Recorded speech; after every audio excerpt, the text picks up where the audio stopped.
Record ఆ, so ఇక్కడ ప్రార్థన. అగ్ని ఆధాన ప్రకరణం, అగ్ని ఆధాన ప్రకరణం. ఆధాన ప్రధాన అంటే ఏంటిది? ప్రధానం అంటే ఏంటిది? అగ్ని అగ్ని ముట్టించేది ఉమ్, మంత్రాలు. అగ్నిని వెలిగించేటువంటి మంత్రాలు. హవన కుండంలో మనము ఆ పెట్టాలి కదా. సో సమిధలను ఆ పెట్టాలి. సో సమిధలను ఆ పెట్టాలి అంటే ఎలా పెట్టాలి మరి? ఎలా పెట్టాలి అంటే దీపముతో అంటించి వాటిని అందులో పెట్టాలి కదా. సో అందుకని ఆ అగ్నిని ఆధానము చేస్తున్నాం ఇక్కడ. ఉమ్, ఆ అగ్నికి నిజమే. కావలసినటువంటి క్రియలను, పరిక్రమలను, క్రియలను చేసుకుంటున్నాం ఇక్కడ. ఓకేనా. సో ఆ అందుకని ఏమన్నాము? అగ్ని ప్రణయ మంత్రం, ప్రణయం. ఇక్కడ ప్రణయము ఉమ్, అని ఎవరిని అన్నాము? ప్రణవేశ్వరుడు ఉమ్, ఎవరు?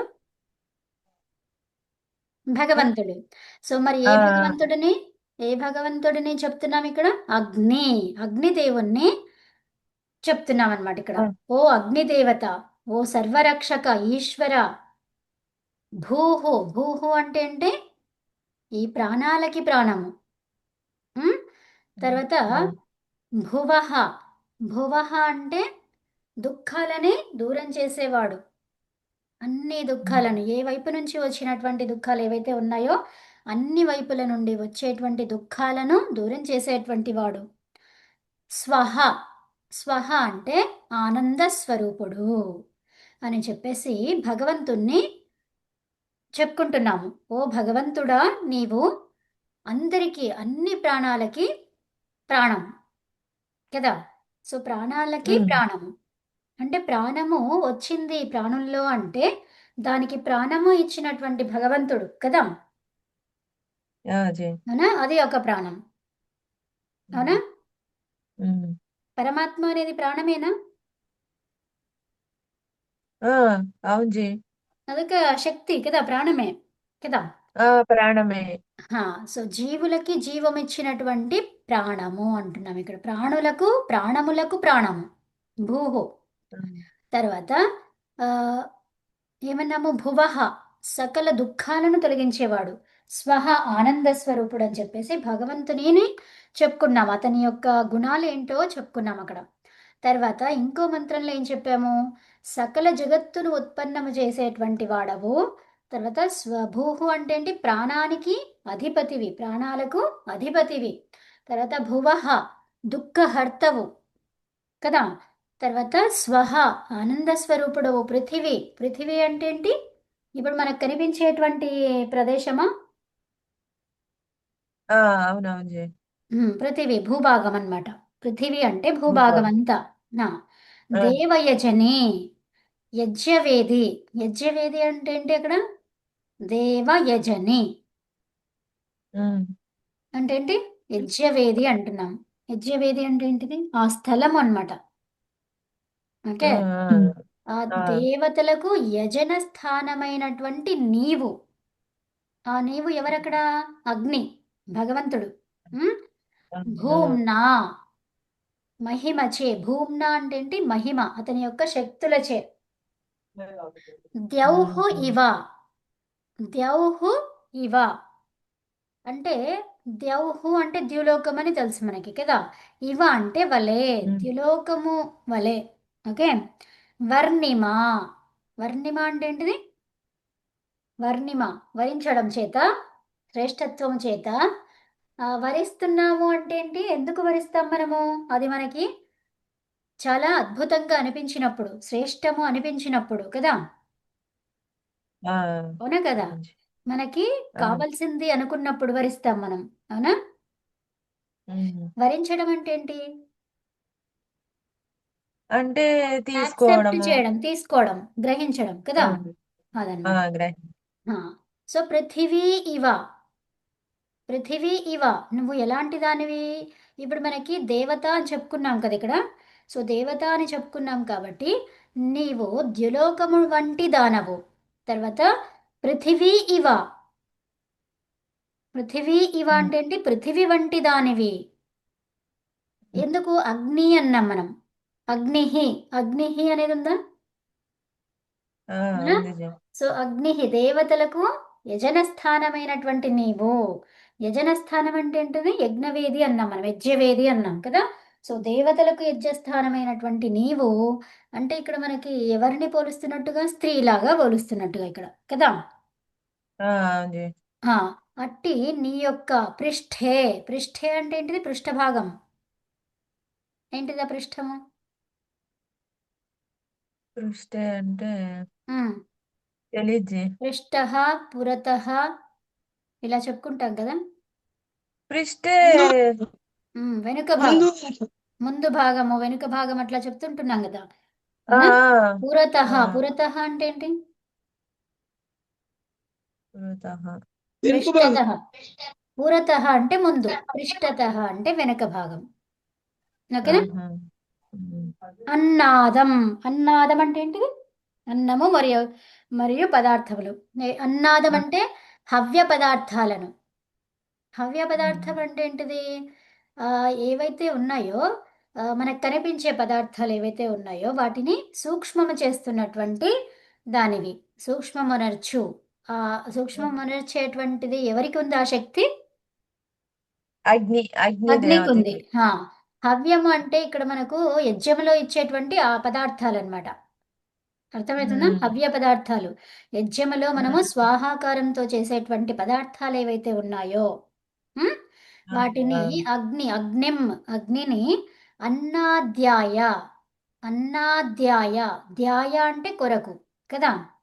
అంటే ఏంటి? ఉమ్. హవ్యాది పదార్థాలను సూక్ష్మము చేయడాని కొరకు ఆదధే, ఆదధే అంటే ఏంటి? అందులో స్థాపిస్తున్నాను, పెడుతున్నాను, యజ్ఞకుండంలో పెడుతున్నాను అని చెప్తున్నామన్నమాట. అర్థమైనా? అది. ఏంటి అర్థమైంది. మనకు ఉన్నటువంటి పదార్థాలు ఏవైతే ఉన్నాయో అవి స్థూలంగా ఉన్నటువంటి పదార్థాలను సూక్ష్మమునర్చడానికి. ఈ హవ్య పదార్థాలు ఎందుకోసము అనంటే ఇది దేనికోసం? ఇక్కడ ప్రకృతిని శుద్ధి చేయడానికి కోసం, మనకి మనము ఆ. శుద్ధం అవ్వడం కోసం, తర్వాత పరిసరాలను శుద్ధం చేయడం కోసం, తర్వాత మంచి ఆలోచనలను ప్రేరేపించడం కోసం. అర్థమవుతుందా? ఎప్పుడైతే సూక్ష్మత, శుద్ధత ఉంటుందో అక్కడ మంచి ఆలోచనలనేవి ఉద్భవిస్తాయి కదా. ఉమ్. ఆ అవును. మంచి ఆలోచనలు ఉద్భవించిన తర్వాత మనిషి దేనికి దగ్గరవుతాడు? సత్యార్థానికి, అర్థాన్ని దేనికి? సత్ సత్యానికి దగ్గర అవుతాడు. ఆ! సత్యానికి, శాశ్వతమైన దానికి దగ్గరవుతాడు. ఏది? నిర్మలమైన మనస్సు ఉన్నప్పుడు, ఆ నిర్మలమైన జీవి ఏమి కోరుకుంటాడు? ఏది శ్రేష్టమో, ఏది ఉच्चతరమో కదా! ఏది ఉమ్. హైయెస్ట్‌గా ఉందో దాన్ని కోరుకుంటాడు. అవునా? ఉమ్. సో, అలాంటిది. అవునవును.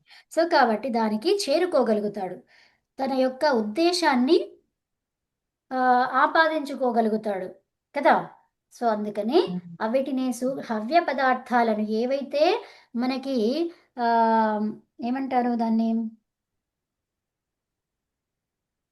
ఔషధ గుణాలు అవ్యం. కలిగినటువంటి పదార్థాలను హ్మ్, సూక్ష్మము చేయడం చేత కూడా దానివల్ల లాభాలు చాలా ఉంటాయి. రోగాలు ఎన్నో నష్టమవుతుంటాయి.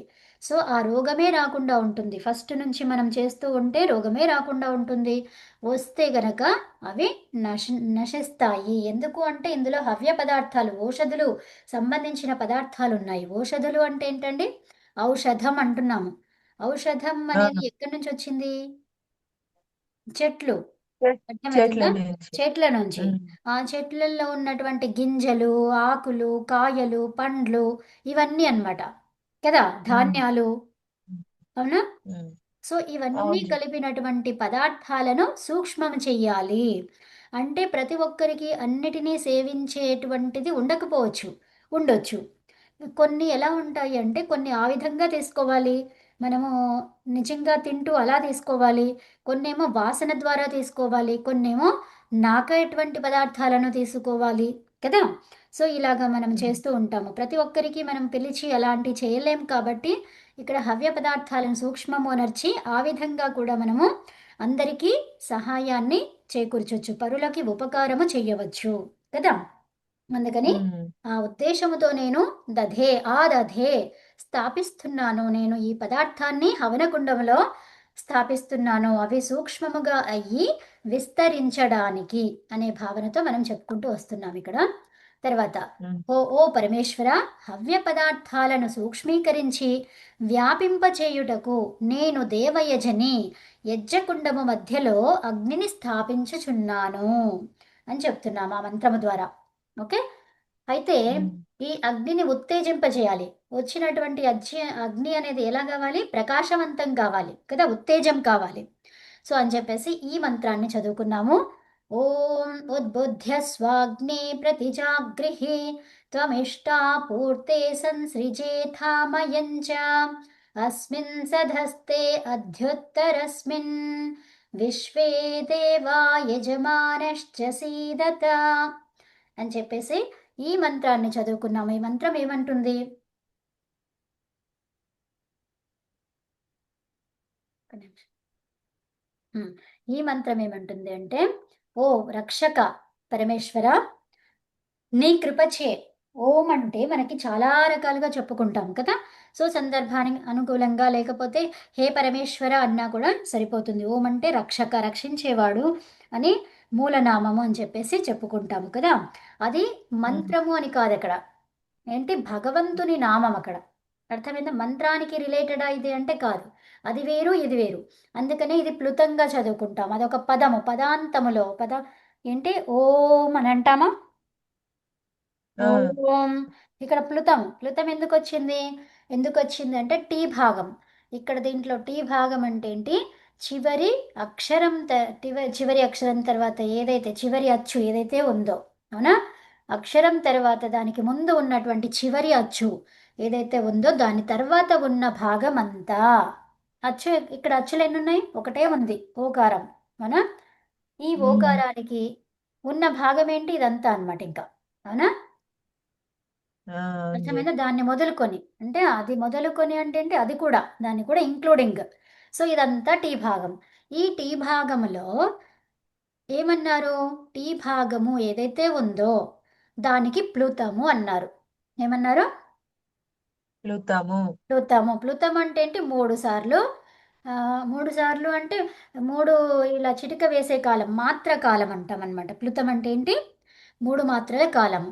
ఈ 3 మాత్రల కాలం ఏదైతే ఉందో దానికి పూర్వం ఉన్నటువంటి ఈ అచ్చు ఏదైతే స్వరం ఏదైతే ఉందో ఆ స్వరాన్ని ఏమన్నారు? ఉదాత్తము. ఏమన్నారు? ఉదాత్తము. ఉదాత్త స్వరం అన్నారు. మరి ఈ ఉదాత్త ఉదాత్త స్వరం. స్వరాన్ని ఎలా చెప్పాలి అంటే ఉచ్చైరుదాత్త. ఏమన్నారు? ఉచ్చైహి అంటే బిగ్గరగా పెద్దగా చెప్పు. అది ఎలా? వాయువు. వాయువు నాభి నుంచి అది పైకి వచ్చే విధంగా ఉండాలి. ఓకే. ఉమ్, బిగ్గరగా చెప్పు అని చెప్పేసి అన్నారనమాట. అందుకని దీన్ని ఏం చేస్తాము? ఆ మాత్రకాలాన్ని ఎలా చేయాలి? క్లుతము అంటే దాన్ని పొడిగించు. అర్థమైందా? ఉమ్. అలా చెప్పారనమాట. అది మహర్షి పాణిని చెప్పారు. ఓకే. సో వారి యొక్క వ్యాకరణ శాస్త్రం ఏదైతే మరి ఉందో ఆ మహర్షి పాణిని చెప్పారు అని అంటారు. హ్మ్. వేద మంత్రాల్లో ఉన్నదే చెప్పారు కదా జీ. అంతే, వేద మంత్రము ఉంది. దాని ఉచ్చారణ ఎలా కావాలి అంటే పాణిని మహర్షి చెప్పారు. అర్థమైందా? ఈ విధంగా చెయ్యాలని. కరెక్ట్.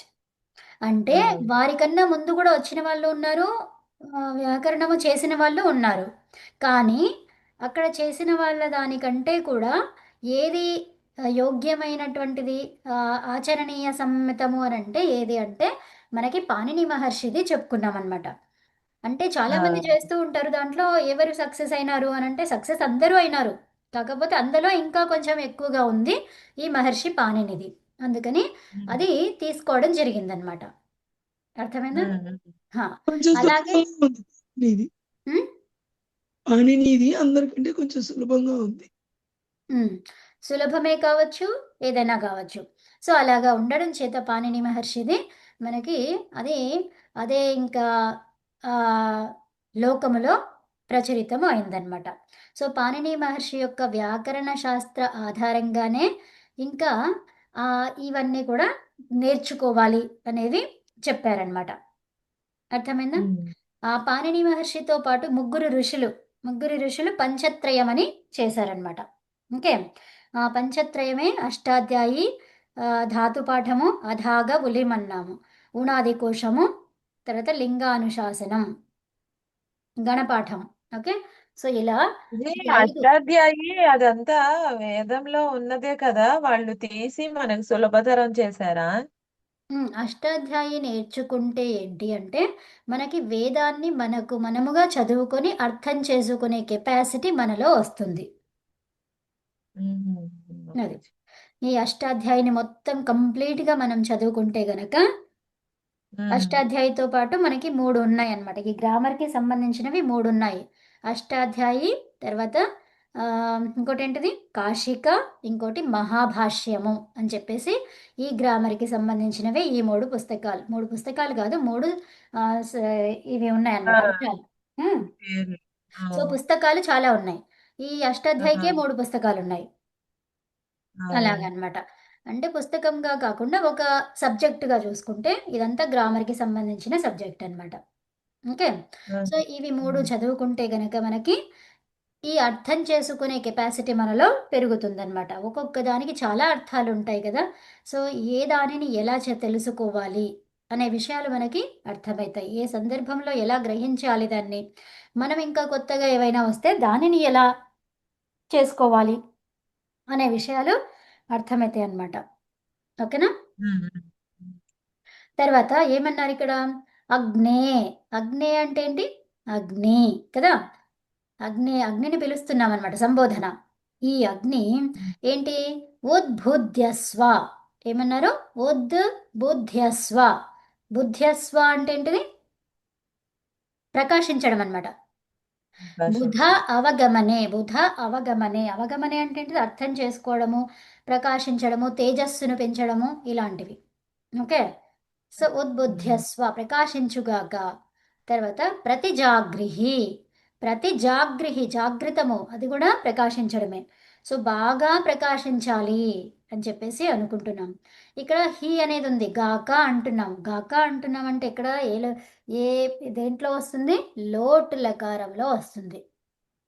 లోటు మ్మ్. లకారంలో ఏం చెప్తున్నాం మనము? ప్రకాశించాలి గాక అని చెప్పుకుంటూ ఉంటాం అనమాట అక్కడ. హ్మ్? తర్వాత మ్మ్. త్వం. త్వం అంటే నీవు. నీవు అంటే ఎవరిక్కడ? ఈ అగ్ని. అర్థమవుతుందా?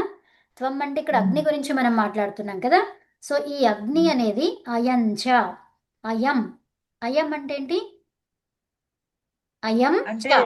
అయం అంటే ఇతడు. ఇతడు ఎవరు మరి? వెలిగిస్తుంది. ఇతడెవరు? ఈ యజ్ఞకర్త. అయం చ. ఆ, యజ్ఞకర్త కూడా. మరియు ఈ యజ్ఞకర్త కూడా ఏంటి? ఇష్టాపూర్తే. ఇష్టాపూర్తి అంటే ఏంటిది? ఇష్టము అంటున్నాం మనం. ఇష్టము ఆ, పూర్తి చేయడం. అంటే ఏంటి? ఇష్టి అంటే ఏంటి? యజ్ఞ కార్యాలన్నమాట. ఇష్టాపూర్తి. ఇష్టి అంటే యజ్ఞ కార్యాలు. ఇష్టి అంటే ఆ. ఏంటండి? యజ్ఞ కార్యాలు. యజ్ఞ కార్యాలు పూర్తి అవ్వాలి. యజ్ఞయాగాదులను, బావి, చెరువు, ధర్మశాల నిర్మాణము మున్నగు శుభకార్యాలను పూర్తి చేసి పూర్తే. ఓకే. సో, ఇష్టాపూర్తే అన్నారు ఇక్కడ. మ్మ్. అవునా? మరి ఇవన్నీ అంటే కార్యాలన్నమాట. ఈ శుభకార్యాలు. మరి బావి, చెరువు, ధర్మశాల నిర్మాణం ఇవన్నీ ఏంటి? బావి ఎందుకు చెప్పండి? ఆ, అంటే నీళ్లు సకల జీవులకి నీళ్లు హ్మ్. కావాలి. హ్మ్. సో, మరి ఆ నీళ్ళు ఎక్కడెక్కడ దొరుకుతాయి? బావిల్లో ఉంటాయి, చెరువుల్లో ఉంటాయి కదా! ఆ, ఆ, అంతేనా? అవే మెయిన్ కదా! మ్మ్. అవును. సముద్రాలలో ఉంటాయి గాని, ఆ సముద్రపు నీరుని మనం తీసుకుంటామా? లేదు. పనికిరాదు. ఆ! మ్మ్. సో, అలా అన్నమాట. ధర్మశాల నిర్మాణం ఎందుకు అవసరము? అంటే జ్ఞానం నేర్చుకోవడానికి. హ్మ్. ఎందుకు అంటే, నేర్చుకునే వాళ్ళు ఎక్కడి నుంచో వస్తూ ఉంటారు. వాళ్ళకి ధర్మశాల అన్నాం మనం. ధర్మము గురించి బోధించేటువంటి శాల. కదా! మ్మ్. సో, మ్మ్. ధర్మానికి అనుకూలమైనటువంటి పనులను చేయడము, విషయాలను తెలుసుకోవడము, అలాంటి మ్మ్. గృహ నిర్మాణం. అలాంటి నిర్మాణం చేస్తే వచ్చే అతిథులు కూడా అక్కడ ఉండి నేర్చుకోగలుగుతారు కదా!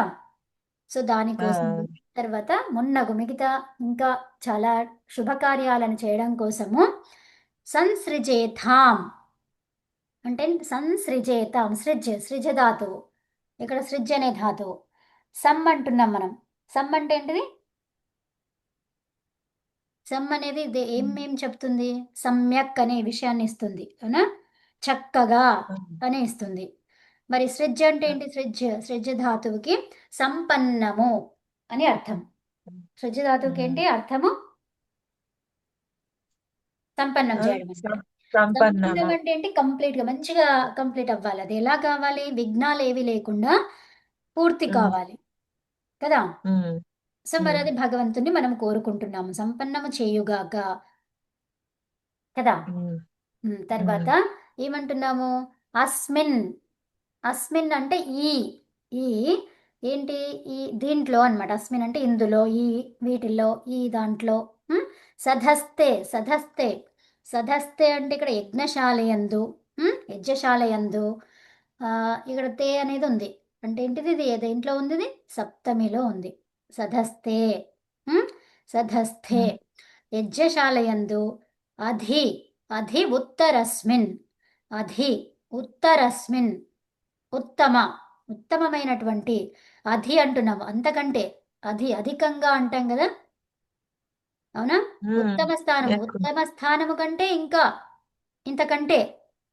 ఆ, అర్థమవుతుందా? ఆ, ఉత్తమ స్థానం అందును ఇంతకన్నా ఉత్తమ స్థానం. అంటే ఇప్పుడు మన స్థానం ఏదైతే ఉందో అంతకంటే మంచి స్థానం, ఉచ్చ ఉమ్, స్థానం, ఉత్తమ స్థానం. ఉమ్? అందు. అస్మిన్. అందు ఇది కూడా ఎందులో ఉంది? ఉత్తమ స్థానములందు. అస్మిన్ బహువచనంలో ఉంది ఇది. ఓకేనా? సప్తమి బహువచనంలో ఉంది. తర్వాత విశ్వే దేవాహ. విశ్వే సకల దేవతలు, విద్వాంసులు. దేవ అంటే ఏంటి? ఏం చెప్పుకున్నాము? దివ్య గుణములు కలిగినటువంటి వారు కదా. సో ఇప్పుడు దేవ పరమేశ్వర రెండు ఒకటేనా? ఆ, ఒకటే. కాదు. దేవా దేవా. దేవతలు అని ఎవరిని అంటారు? విద్వాంసులు. మున్నగు ఆ, దివ్యమైనటువంటి ఆ, గుణములు కలిగిన వాళ్ళను దేవా అంటారు. ఓకే. ఆ, ఆ. దేవః దేవాః అంటే చాలా మంది. ఆ దేవాః మరి ఎంతమంది పరమేశ్వరుడికి కూడా దివ్యమైన గుణములు కలిగి ఉన్నాయి కదా. కలిగి ఉన్నాడు? ఉమ్, అందులో కలిగి ఉండడంతో పాటు ఇంక ఎక్స్ట్రా ఉంది కదా. అందరికీ ఇచ్చినటువంటి ఉమ్, వాడు కదా ఆ, పరమేశ్వరుడు. దేవత అని కూడా ఉమ్, అనొచ్చు కదా. సో విశ్వే ఉమ్. దేవాః. విశ్వే అంటున్నాం, విశ్వములో ఉన్నటువంటి వాళ్ళు అంటున్నాము. విశ్వములో ఎంతమంది దేవతలు ఉన్నారు? ఒకడే ఉన్నాడా లేకపోతే చాలా మంది ఉన్నారా? చాలా దేవతలు ఉన్నారు. మరి ఆ చాలా దేవతలు ఎక్కడి నుంచి వచ్చారు? అది భగవంతుడా? కాదు కాదు ఆ! చెల్లి. అర్థమైందా? ఆ, విశ్వే దేవాహ అంటున్నాం. ఇక్కడ మరి భగవంతుడా లేకపోతే ఇంకా ఎవరు అనేది అర్థం కావాలి ఇక్కడ. ఆ, భగవంతుడు ఎంతమంది అన్నాం మనము? ఒక్కరే. ఒక్కడే. ఒక్కడే. భగవంతుడు ఒక్కడే. అయితే మరి ఉమ్. విశ్వే దేవాహ అంటున్నాము. ఇక్కడ ఎవరిని తీసుకోవాలి మరి? విశ్వములో అప్పుడు ఉండే దేవతలంతా అని చెప్తున్నాము. దేవతలు అని చెప్తున్నాం ఇక్కడ. సో ఉమ్, దేవతలు ఉమ్. అంటే ఎవరొచ్చారు మరి ఇప్పుడు? మంచి గుణాలు కలిగిన ఆ! వాళ్ళందరూ అది. దేవతలు వచ్చారు. అది. ఉమ్, అర్థమైందా? ఉమ్. దేవ అనే అర్థం. శబ్దానికి ఏం చెప్పారు? దివ్య గుణములు కలిగిన వారు. దివ్య ఉమ్, గుణము అంటే ఏంటిది? చాలా ఉత్తమమైనటువంటి గుణములు. సో వాళ్ళు అన్నిటికీ ఇంకా భగవంతుడు ఏ విధంగా చెప్పాడో ఆ విధంగా నడుచుకునే వాళ్ళు. ఉమ్, అర్థమైందా? ఉమ్. సో వాళ్ళని ఆ, దేవతలు అంటారు. దేవతలు వేరు, దేవహ అన్నామనుకోండి అప్పుడు ఒకడే కదా. ఆ, ఆ అవును భగవంతుడు చెల్లి. కూడా అనుకోవచ్చు. ఇక్కడ విశ్వములో ఉన్నటువంటి దేవతలు అంటున్నాం. ఉమ్, అవునా? అవును సకల చెల్లి. దేవతలు. సకల దేవతలు అంటే మరి విశ్వములో, విశ్వములో ఉండేటువంటి ఉమ్, దేవతలు. సో వాళ్ళు ఏంటి? యజమానః. యజమానః అంటే ఏంటి? యజమానుడిని. చ అంటే మరియు. సీదత కూర్చుందురుగాక. యజమానుడు మరియు అందరూ అక్కడ కూర్చోవాలి అని చెప్తున్నారనమాట. సీదత అంటే కూర్చోవడం. ఓకే. ఉమ్. అవును. సీదత. సీదత అంటే కూర్చుందురుగాక. సో త అనేది ఉంది కదా. సీదత అంటే ఏంటి? మధ్యమ పురుష బహువచనంలో ఉంది. ఆహా, అంటే ఏంటి? మధ్యమ పురుష బహువచనంలో సీదత ఏంటి? ఆ, మీరందరూ కూర్చుందురుగాక. ఆ, ఓకే. ఓకే. సో ఇక్కడ ఉమ్, ఏమని చెప్తున్నారు మొత్తానికి? హే భగవన్, నీ కృపచే భూలోకమునందు గల అగ్నికి, అంతరిక్షములో ఉన్నటువంటి విద్యుత్తుకు, ద్యులోకములో ఉన్నటువంటి సూర్యునికి. చూసారా? భూలోకములో అగ్ని. ఇప్పుడు ఈ ఉమ్, అగ్ని 3 రకాలుగా ఉంటుందండి. ఓకే. ఉమ్, అగ్ని అనేది ఉమ్, భూమి పైన ఉండే అగ్ని ఇది. మనం చూస్తున్నటువంటి అగ్ని. అంతరిక్షంలో ఉండేటువంటి అగ్నిని ఏమన్నారు? విద్యుత్తు. ఓకే, అందుకనే విద్యుత్తు తరంగాలు వస్తుంటాయి కదా, వర్షం పడ్డప్పుడు విద్యుత్ అది వస్తుంటుంది కదా, ఏమంటాం దాన్ని? ఆ, ఆ, ఆ. ఆ, అదే స్ట్రాంగ్స్, ఉరుములు. లైట్నింగ్ వస్తుంది కదా, దాన్ని ఏమంటారు? అవునవును. ఉరుములు, పిడుగులు. ఉరుములు మెరుపులు ఉన్నాయి చూడండి, అది విద్యుత్తు. ఆ, మెరుపులు. అంతరిక్షంలో ఉండే విద్యుత్తు అది ప్రకటితమైంది అప్పుడు. అంటే ఇప్పుడు మెరుపులు, ఉరుములు, అవి మెరుపులు వస్తాయి కదా, అది విద్యుత్ అంటున్నారు కజ్జి మీరు. అది మనకి కనిపించిన విద్యుత్తు, కానీ ఆకాశంలో అట్లాగా ఉంటుందన్నమాట, అది ఆ విద్యుత్తు. ఉమ్, ఆహా. అది అంటే విద్యుత్తు. ఈ అగ్ని కాకుండా ఆ విద్యుత్ వేరు. అది వేరు. అందుకే ఆకాశంలో ఉండేదాన్ని విద్యుత్ అంటాము, భూమిపైన ఉండేదాన్ని అగ్ని అంటాము, ద్యులోకములో ఆ, ఉండేటువంటి దాన్ని సూర్యుని అగ్ని అగ్ని అంటాం. ఇవన్నీ అగ్నులే, ఈ అగ్నులకి ఆ, పేర్లు. అర్థమైందా? నీళ్లు, అవును. ఇప్పుడు నీళ్లు మన ఉమ్, గ్లాసులో ఉంటే ఏమంటాం? తాగే నీళ్ళు అంటాం కదా. సో అవును. అదే ఉమ్, నదులలో ఉంటే పారే నీరు అంటాం. నీరు ఒకటే. Okay, right. అర్థమైందా? ఉమ్, కానీ దానికి వేరు వేరు అదే. పేర్లుగా ఉన్నాయి, ఒక్కొక్క ప్రదేశంలో ఉండడం చేత అదొక్కొక్క పేరుగా మారిపోయింది అట్లా అన్నమాట. సో భూలోకములో ఆ, ఉంటే దాన్ని ఏమన్నాం? అగ్ని అన్నాము. అంతరిక్షములో ఉండేవి అగ్నిని ఏమన్నారు? విద్యుత్తు. ద్యులోకములో ఉండేటువంటి అగ్నిని సూర్యుడు. అర్థమైందా? ఉమ్, అర్థమైంది. ఆ. సో వీటికి ఏమంటున్నారు? సూర్యునికి ప్రతీకగా అగ్నికుండములో, ఒక నిమిషం, ఉమ్, అగ్నికుండములో తర్వాత ఉంచినటువంటి అగ్ని బాగుగా వెలుగునుగాక. సో అది మంచిగా ఉమ్, వెలగాలి అని చెప్పుకుంటున్నాము.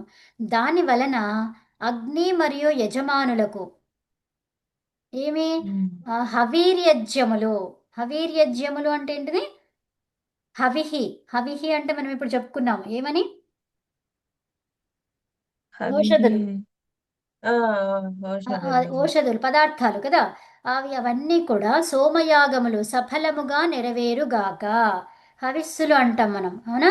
అంటే వారి యొక్క ఆలోచనలు, ఆలోచనలు అంటే ఏంటి? మన ఆశలు ఆశయాలు అంటాం కదా, ఉమ్, అవన్నీ కూడా అవును. సఫలమగుగాక. ఈ యాగములు మనం చేయడం చేత అవన్నీ మనం అనుకున్న సంకల్పాలు నెరవేరుగాక అని చెప్పేసి అనుకుంటున్నాం అక్కడ.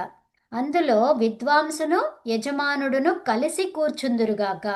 అక్కడ ఏంటి? విద్వాంసులు యజమానులు వీళ్ళంతా కూడా కలిసి కూర్చోవాలి, యజ్ఞమును సఫలము చేయాలి అని చెప్పేసి భగవంతుని కోరుకుంటున్నాం. ఈ శక్తి మనకు భగవంతుడు ఇచ్చుగాక అని చెప్పేసి చెప్పుకుంటున్నామండి.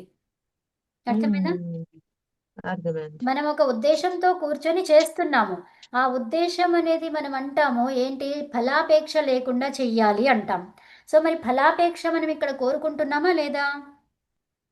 సంకల్పము అంటే చదువుతున్నాము అంటేనే అర్థమైంది. సంకల్పము లేకుండా మనం ఏ పని కూడా చేయడానికి వీల్లేదు. సంకల్పం ఆ, ఉంటేనే మనము చేస్తాము. ఒక సంకల్పంతోనే చేస్తాము ప్రతి ఒక్కరు ఏదైనా కూడా. కానీ అక్కడ ఫలాపేక్ష ఉందా? సంకల్పరహిత ఉమ్, యజ్ఞాలు కానీ పనులు కానీ ఏ పని కూడా ఉండదండి. ఓకే, ఉమ్, ఉమ్. సంకల్పం అవునండి. లేకుండా సృష్టిలో ఏది ఉండదు. భగవంతుడు కూడా సంకల్పించుకున్నాడు కాబట్టి ఈ శరీరాలను ఇవ్వడం జరిగింది. అర్థమైందా? ఆ, సంకల్పమే లేకపోతే ఏ పని జరగదు, అప్పుడు ఈ దునియానే ఉండదు. అర్థమైందా? అవును జీ. కాబట్టి సంకల్పరహితం అనేది ఉండదు. సంకల్పం అనేది ఖచ్చితంగా ఉంటుంది. ఏ సంకల్పంతో ఏ ఆశతో ఏది లేకుండా నువ్వు చెయ్యొద్దు అంటారు. సో అంటే ఉమ్, ఏంటి? దాని అర్థం ఏంటి అసలు యాక్చువల్గా కదా? ఉమ్, అవునా? ఉమ్, ఏంటి ఉమ్, అంటే ఫలాపేక్ష, ఫల అపేక్ష అన్నాం. మరి ఇక్కడ కూడా ఫలాన్ని కోరుకుంటున్నాం కదా మరి. ఏం ఫలం ఉమ్. కోరుకుంటున్నాము? అందరూ బాగుండాలి అంటున్నామా లేదా? ఫలాన్ని కోరుకుంటున్నామా లేదా? అవును, అవును, మరి కోరుకో. అపేక్ష లేకుండా ఎలా చేస్తావు సంకల్పం? అపేక్ష ఉమ్, ఉంటేనే సంకల్ప సిద్ధి జరుగుతుంది, అవునా? అవును జీ. అపేక్ష ఉమ్, ఉండాలి, కానీ అది ఎలాంటి అపేక్ష? సరే ఇప్పుడు యజ్ఞం చేశావు, ఇప్పుడు చేశావు కాబట్టి మరి భగవంతుని కోరుకుంటున్నాం కదా, మరి ఏమని? హే భగవాన్, ఇదంతా ఆ, నీ వల్లనే వచ్చింది కరెక్టే, కానీ ఇదంతా కూడా తరగకుండా మళ్ళీ యథాస్థితికి రావాలి అని కోరుకుంటున్నామా లేదా?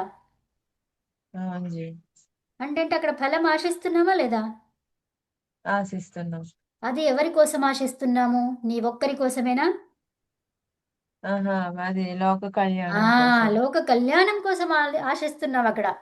మన కోసమే కాదు, మనం చేస్తున్నాము, ఏమని చెప్తున్నాము, హే భగవన్ ఇది యథాతథంగా చెయ్యు మళ్ళీ. ఇక్కడ మేము అశుద్ధం చేస్తున్నాము, ఈ అగ్ని ద్వారా దాన్ని తూడ్చేస్తున్నాము, కాబట్టి అది యథాతథంగా అయ్యే విధంగా చూడు అని చెప్పేసి భగవంతుని కోరుకుంటున్నాం మనం. అక్కడ ఫలాపేక్ష లేకుండా ఎక్కడుందండి? లేదు, ఉంది. ఫలము అపేక్ష ఉంది అక్కడ. ఉంటూ ఆ ఫలములో నా ఒక్కదానికే అని లేదు అక్కడ. అర్థమైందా? నువ్వు చేస్తున్నావు, నువ్వు నీ ఒక్కదానికి అనుకున్నా కూడా నువ్వు బయట చేస్తున్నావు.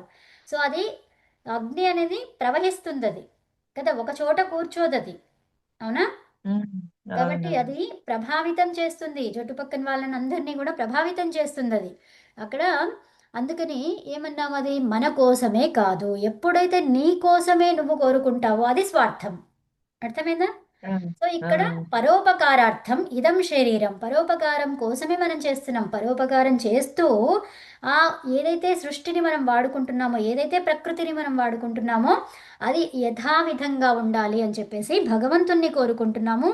ఆ విధంగా మనం చేస్తున్నాం కాబట్టి కదా, వీటి ద్వారా మేము వేసేటువంటి హవిస్సుల ద్వారా, ఈ సోమయాగాల ద్వారా ఇదంతా కూడా మాకు సఫలించుగాక భగవంతుడా అని చెప్పేసి కోరుకున్నాం అక్కడ. అవునా?